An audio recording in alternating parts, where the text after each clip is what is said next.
Ya, langsung saja ya, Mbak. Assalamualaikum warahmatullahi wabarakatuh. Waalaikumsalam Waalaikumsalam warahmatullahi warahmatullahi wabarakatuh. wabarakatuh. Waalaikumsalam warahmatullahi wabarakatuh. Sebelum wawancara dimulai, di sini kita akan memperkenalkan diri masing-masing ya, dimulai dari saya terlebih dahulu. Perkenalkan, nama saya Muhammad Farid, biasa dipanggil Farid, dengan NPM 164, berasal dari kelompok Pisces. Dan di sini saya ditemani oleh 4 rekan saya, teman saya, yaitu ada Mas Vicky, Mas Yoma, sama Mas Firos, dan Mas Laksamana. Dan dipersilakan untuk memperkenalkan diri masing-masing. Ya, nama saya Laksamana Fajar, NPM saya 2008 201 0189. Saya dari kelompok Sagittarius. Ya, selanjutnya saya Yoma Raktafa Mero, biasa dipanggil Yoma. NPM saya 2008 2010173. Saya dari kelompok Gemini.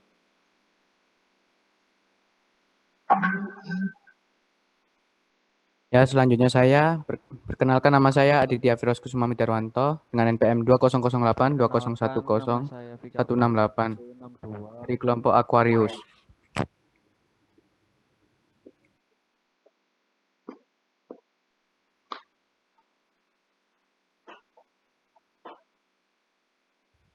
Halo, suaraku masuk, Pak? Masuk. Perkenalkan, nama saya Vicky Akpatinanda, NPM 162 dari kelompok Aquarius. Mungkin sekarang Mbak Uli memperkenalkan diri terlebih dahulu, dari angkatan berapa, periode ini menjabat sebagai apa, atau yang lainnya gitu.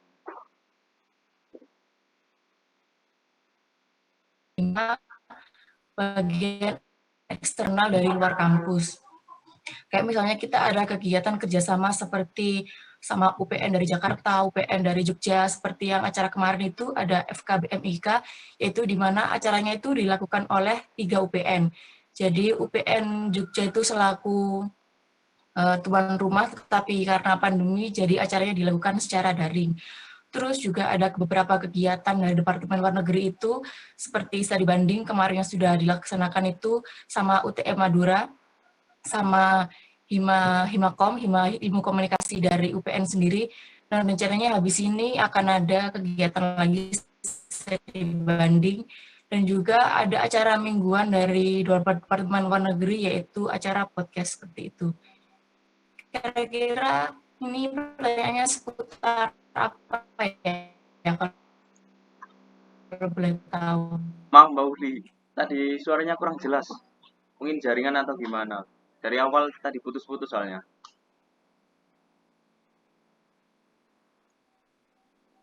Halo, suara saya dengar? Seputar organisasi, Kak. Dengar Kak? Dari awal tadi putus-putus Kak tadi. Saya ulangi atau gimana? Ya mungkin bisa diulangi. Saya ulangi aja ya.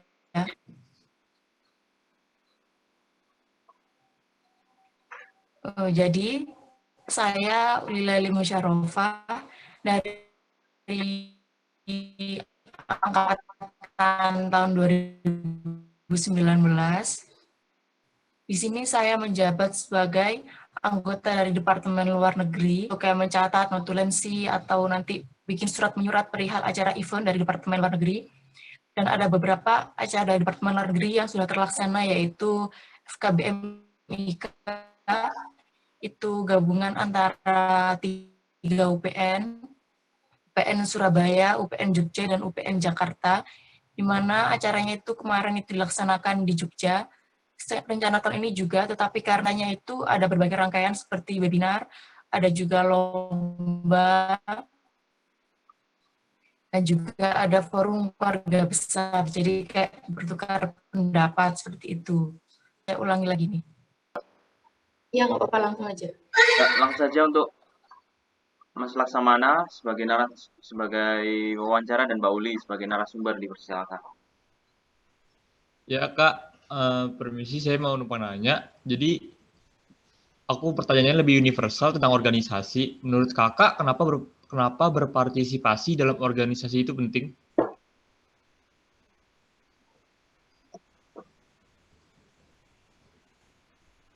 Ini langsung jawab apa tampung dulu? Mungkin langsung dijawab saja Kak, biar enak gitu. Satu pertanyaan langsung jawab. Oke, kalau menurut saya mengapa ikut organisasi itu penting ya, karena dalam dunia kuliah itu kalau cuma mengasah soft skill itu masih kurang. Jadi percuma kalau kita itu hanya fokus ke pelajaran, tetapi dalam berkomunikasi sama orang itu nol gitu loh. Karena nanti kalau waktu kita udah lulus dunia kerja, kita juga butuh relasi, kita butuh juga untuk jalin komunikasi. Bagaimana cara kita menempatkan diri untuk menyesuaikan dengan orang, kita itu harus fleksibel gitu loh. Jadi harus bisa menempatkan diri kita kepada posisi yang ada nanti di lingkungan sekitar kita. Terus kalau misalnya nanti waktu kita interview dalam hal melamar pekerjaan, nanti juga pasti kalian ditanya, kalian pernah ikut organisasi apa aja, kalian jadi apa di situ. Kalau cuman hanya bermodalkan IPK tinggi itu percuma gitu loh, karena sekarang zaman sekarang itu dapat IPK itu lebih gampang daripada dapat pengalaman. Jadi bisa mungkin karena kalian juga masih angkatan baru maba, jadi usahakan ikut organisasi seperti itu. Oke Kak, pertanyaan selanjutnya, kan dari organisasi Kakak pasti dapat skill tuh Kak, skill lebih yang tidak didapatkan dari hanya belajar. Apa saja sih Kak yang Kakak dapat dari berorganisasi skill itu? Banyak nih. Yang pertama itu buat bagi waktu kuliah ya. Kalau kuliah kan dulu awal-awalnya juga keteteran, banyak tugas sama kayak kalian. Terus menjak ikut organisasi ini jadi bisa lebih bagi waktu kayak hari Senin sampai Minggu ya. Tugas itu sebisa mungkin aku selesaikan itu sampai hari Kamis. Soalnya Jumat Sabtunya itu ada acara hima. Jadi kita juga harus bisa bertanggung jawab. Terus saat apa itu berkomunikasi, menyampaikan sesuatu pada orang, kita juga kayak dilatih gitu, dibantu. Kita harus bisa lebih mengasah komunikasi kita lagi, harus lebih bisa untuk berteman dengan siapa aja. Jadi kita itu sebagai mahasiswa nggak bisa ya kalau kita kayak nggak suka sama orang, tapi kayak nunjukin atau gimana, nggak bisa. Jadi memang di dunia kampus itu lebih tinggi egonya. Jadi kalau di hima itu kita semua memang keluarga, tapi pasti ada nggak cocoknya, tapi nggak boleh ditunjukin gitu loh, karena juga harus profesional. Terus kalau membagi waktu sama tugas, kayaknya soalnya itu sering kuliah sampai sore terus malamnya rapat. Jadi sebisa mungkin kalau aku saran ya, untuk hari Kamis atau Jumat itu seenggaknya tugas udah bisa kalian selesaikan. Jadi waktu Sabtu sama Minggu itu bisa untuk sedikit beristirahat kayak itu. Oh begitu kayak. Jadi ini pertanyaan terakhir dari aku nih Kak. Kira-kira kan ada tadi tuh, ada harus hari siang, ada malam. Gimana sih Kakak bisa membagi waktu antara kuliah dan berorganisasi? Kalau buat kuliah kan pagi sampai siang. Kadang juga ada matkul pengganti sore. Terus kan mengerjakan tugasnya sampai malam. Biasanya hima itu dia juga nggak selalu kayak rapat terus-terusan atau proker terus-terusan itu enggak. Jadi ada di jeda waktu. Misalnya kayak tadi, podcastku setiap 2 minggu sekali. Jadi kita ngerjainnya itu bisa hari Sabtu sama Minggu. Terus itu pun juga dibagi sama anggota hima yang lain. Jadi kita harus juga sama-sama saling membantu, saling mengingatkan. Jadi semua tugas itu kita bagi. Terus kalau misalnya kalian ada kesulitan kendala sama kayak mata kuliah ya, itu sebisa mungkin kalian minta bantuan sama teman angkatan atau teman sekelas, karena teman itu juga membantu. Tapi bukan membantu dalam hal apa, cuman kayak lebih, kan ada sih teman yang lebih bisa materi dulu daripada kita kan.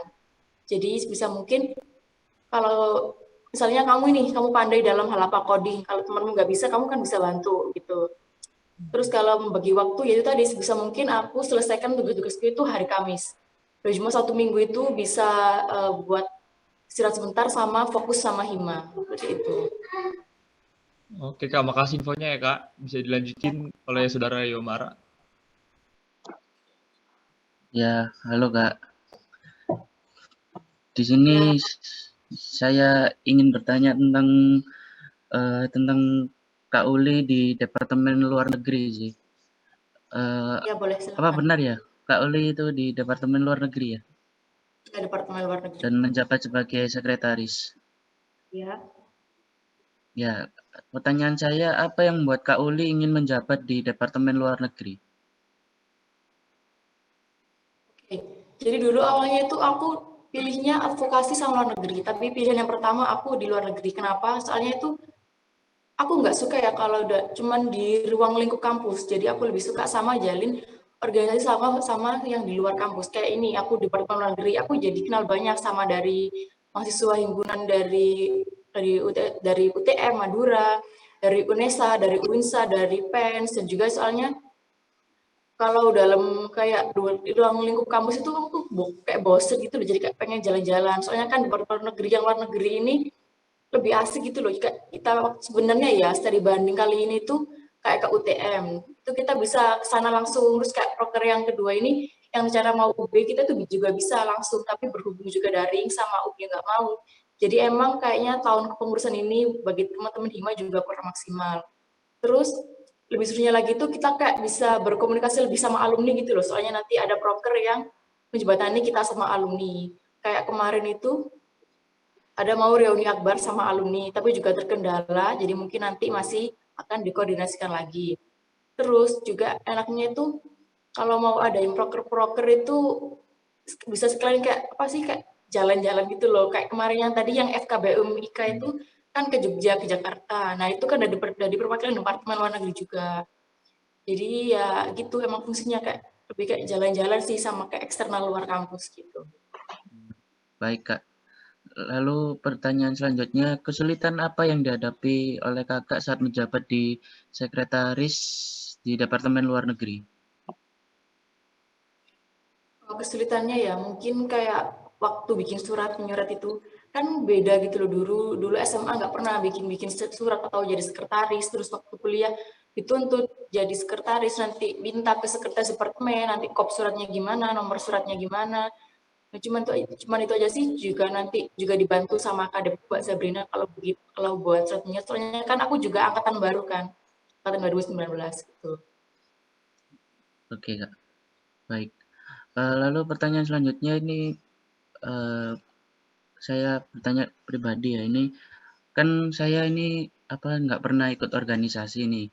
Lalu jika saya ingin mengikuti organisasi, apa sih yang harus dipersiapkan untuk mengikuti organisasi?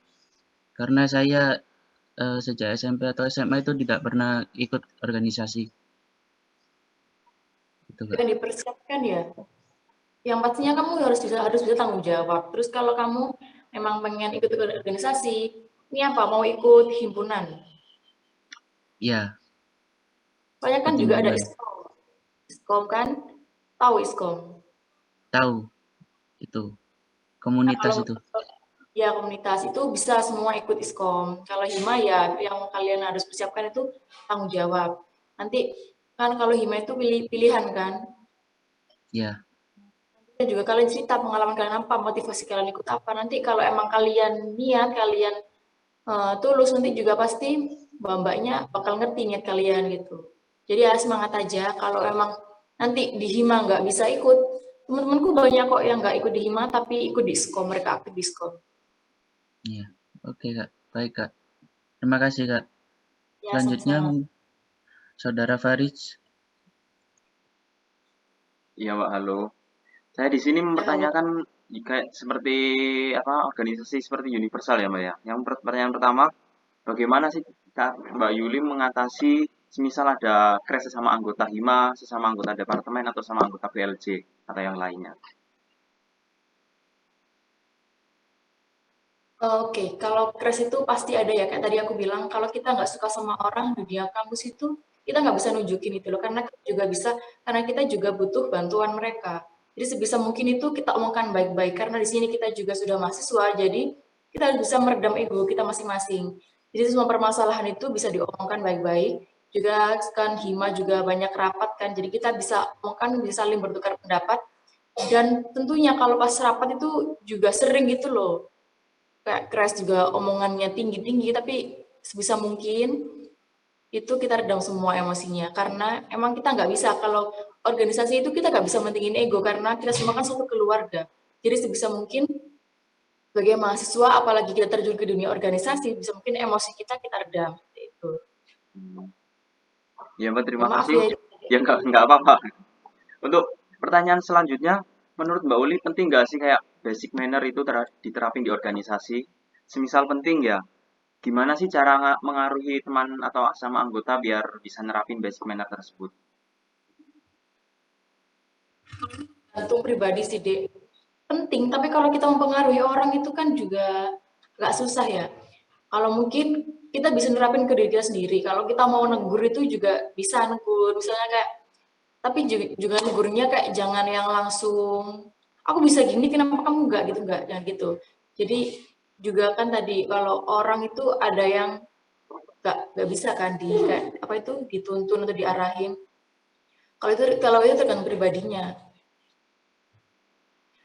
Jadi gimana ya? Ya penting emang menerapkan. Cuman kalau untuk mempengaruhi orang lain kayaknya itu susah gitu. Hmm. Terima kasih Mbak. Terus pertanyaan yang terakhir yaitu, bagaimana Mbak Uli untuk mengkoordinasikan diri sendiri agar bisa tepat waktu, disiplin dalam menjalankan event-event di Hima dan lain-lain? Kalau itu sih tiap hari diingetin deh sama kadepku, berhubungan juga aku baru, jadi bisa mungkin kok aku minta bantuan sama kadepku. Jadi Mbak tolong nanti ingetin kalau aku salah gini-gini juga, terus juga Mbaknya sering reminder tanggal, terus juga biasanya itu aku buat note sih kayak di apa itu di HP, terus kayak di tempat di buku-buku itu aku buat note. Jadi kayak misalnya ada deadline tanggal 20 itu buat acara podcast. Jadi misalnya nanti menghubungi narasumbernya itu 2 minggu sebelumnya. Soalnya kan nanti kita juga perlu data diri, terus kita juga perlu nanti minta CV-nya CV dari narasumbernya. Jadi untuk mengaturnya itu aku minta bantuan sama kadepku gitu. Jadi buat reminder juga buat diri aku sendiri kan ya. Kadang saat apa ya keasikan ngerjain tugas jadi kayak lupa gitu loh. Apalagi aku juga masih angkatan baru ini, jadi kayak masih agak susah gitu. Jadi bantuan dari orang lain juga perlu. Terus apa itu dari gimana sendiri juga ingetin kak sekretarisnya itu tiap hari itu ngingetin kak apa dari kahimanya wakahima itu selalu ngingetin gitu. Jadi yang kayak dorong ayo gini gini bisa tanggal ini yang ngasih semangat itu emang apa itu keluarga hima juga ngasih semangat, ngasih saran, ngasih ngingetin gitu. Ini Mbak, terima kasih untuk jawabannya. Selanjutnya bisa dilanjutkan untuk wawancara selanjutnya itu Mas Pigi. Dipersilakan.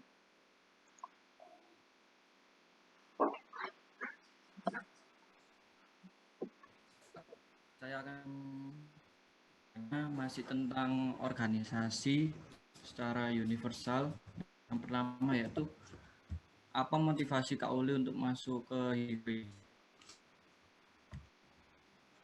Oh iya, kurang itu. Saya ulangi ya, apa motivasi saya ikut himpunan gitu.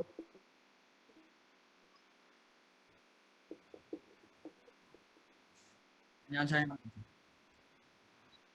Halo? Halo Kak, suara saya masuk? Iya, iya, masuk.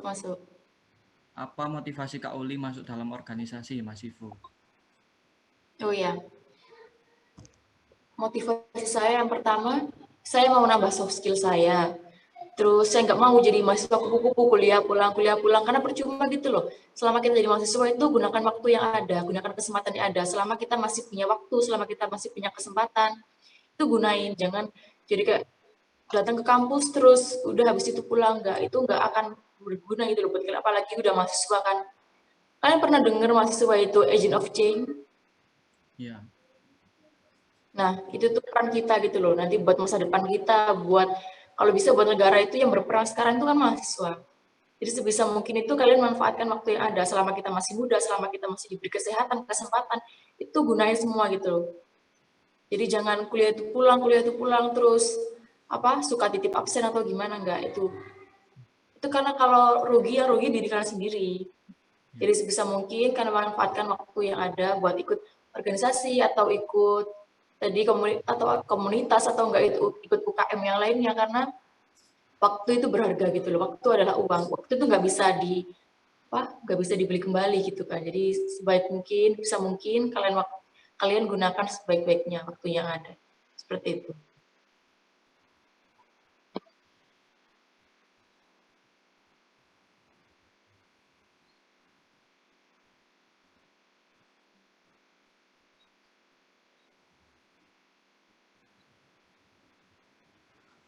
Oke Kak, pertanyaan yang terus saya masuk. Ya, masuk adik. Sinyal agak ngelek. Pertanyaan yang kedua yaitu bagaimana sih cara yang paling efektif agar kita bisa fokus dalam kuliah maupun organisasi, Kak? Menurut Kak Uli? Gimana ya, kuliah sama organisasi itu menurutku dua-duanya penting gitu. Jadi ya dari diri kita sendiri, bagaimana kita bisa memanage waktu.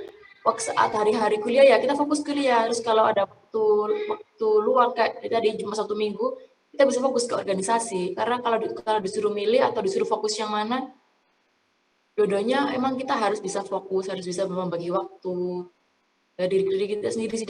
Jadi udah kuliah ya kita harus bisa gitu loh, manajemen waktu yang baik.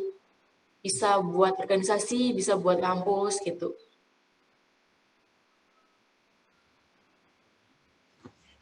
Berarti kita dituntut manajemen waktu gitu ya, Kak? Ya, kita harus bisa manajemen waktu. Diajarin nggak waktu aspek kemarin Ya, manajemen waktu?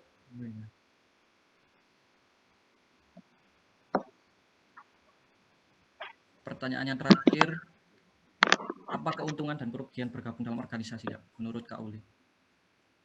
Keuntungan nambah relasi baru, nambah teman baru, nambah keluarga baru, terus juga bisa lebih dekat sama dosen, lebih bisa dekat sama alumni, lebih dekat sama mahasiswa juga, karena kan Hima juga yang menyembatani suara mereka kan, dekat sama anak himpunan dari kampus lain, dari fakultas lain. Juga enaknya kalau ada info-info apa-apa itu Hima tahu lebih dulu, jadi kan kayak lebih enak gitu kan, jadi kita bisa menyampaikan ke teman-teman yang lain. Kalau kerugiannya nggak ada sih Dek, nggak ada kerugiannya. Oke, Kak, terima kasih. Sekian dari pertanyaan saya. Mungkin bisa dilanjutkan oleh Firos. Ya, sama-sama. Ya, saya Firos. Sebelumnya, saya ingin bertanya pada Kak Uli. Sebelum bergabung dalam organisasi di Departemen Luar Negeri, apakah Kak Uli punya pengalaman organisasi sebelumnya? Dan juga apakah ada kaitannya? Pengalaman sebelumnya, aku waktu SMP ikut OSIS, terus waktu SMA aku ikut MPK itu cuma satu kepengurusan. Terus habis itu aku terjun ke kayak organisasi masyarakat itu yang kayak kayak IPNU, tahu IPNU, Ikatan Pemuda Nahdlatul Ulama itu. Aku ikut itu di kecamatan. Terus di kecamatan aku ditarik ke bagian di Kabupaten Mojokerto.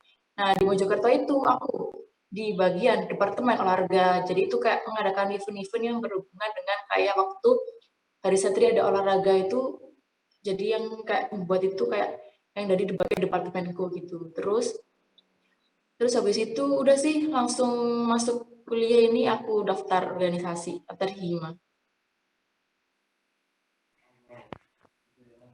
Apa kaitannya, Kak? Ya. Apa kaitannya? Kaitannya, Ya. kan kita udah ada basic organisasi. Waktu SMP kita pernah ikut OSIS, waktu SMA aku pernah ikut MPK, terus juga sama organisasi di luar. Jadi kayak aku lebih bisa bagaimana cara menghadapi orang, terus kayak di dunia perkuliahan, bagaimana cara kita ngomong sama orang, bagaimana kalau cara kita mengadakan kegiatan, apa yang harus dilakukan terlebih dahulu, itu seperti apa gitu. Jadi aku lebih tahu.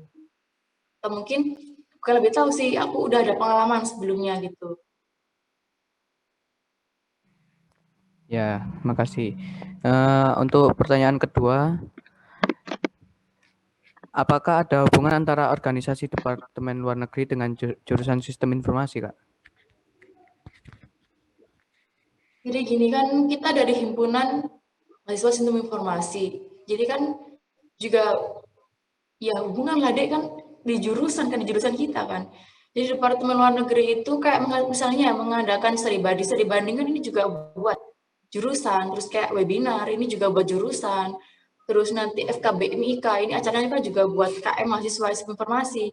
Jadi kalau hubungan ya emang kita Departemen Luar Negeri dari Himasivo itu kan jurusannya SI. Jadi emang semua yang dilakukan itu untuk jurusan gitu. Oh iya ya. Terakhir Kak, jika saya ingin ikut dalam organisasi manapun, namun orang tua tidak mengizinkannya karena ingin fokus kuliah terlebih dahulu, bagaimana menurut Kakak? Kalau itu sih bisa mungkin kalian yakin orang tua. Kalau emang kalian pengen, kalian niat, juga buktiin kalau kalian ikut organisasi itu IPK kalian gak bakal turun. Kalau kalian ikut organisasi itu kegiatan kuliah kalian itu juga nggak bakal turun nilainya. Jadi sebisa mungkin kalian buktiin, memang kalau kalian mampu, kalian niat, kalian yakin itu juga dengan bukti keseriusan kalian di organisasi, juga bukti kalau kalian itu juga masih bisa untuk menghandle dan manajemen waktu kalian yang baik antara kegiatan kuliah sama organisasi itu. Ya, makasih jawabannya, Kak. Ya, saya Sama-sama. kembalikan ke Farid. Ya, Mbak, langsung saja selesai ya, Mbak ini ya. Ya, Saya udah selesai. saya ucapkan terima kasih untuk Kak Uli sebagai narasumber dalam acara kali ini, dan terima kasih untuk teman-teman semua bisa hadir sebagai wawancara. Dan sekian dari kami, mohon maaf apabila ada salah kata. Terima kasih. Wassalamualaikum warahmatullahi wabarakatuh. Waalaikumsalam warahmatullahi wabarakatuh. Makasih Kak Uli. Makasih ya, Kak. Makasih ya, Kak ya. Makasih, Kak. Ya, Makasih, Kak. sama-sama. Maaf ya kalau ada salah ya. Makasih semuanya. Ya. Iya, nggak apa Kak. Oke, saya izin live ya. Ya, Ya, Kak, silakan. Ya, Kak. Silakan. Silakan, Kak. Tetap semangat ya buat semuanya ya. Masjid Maba ya. Ya Kak, kasih Ya, ya. Kak. Ada yang ikut Hima, saya tunggu ya di kepengurusan tahun depan ya. Siap. Oke. Baik, Siap. Kak. Siap, Mbak. Siap.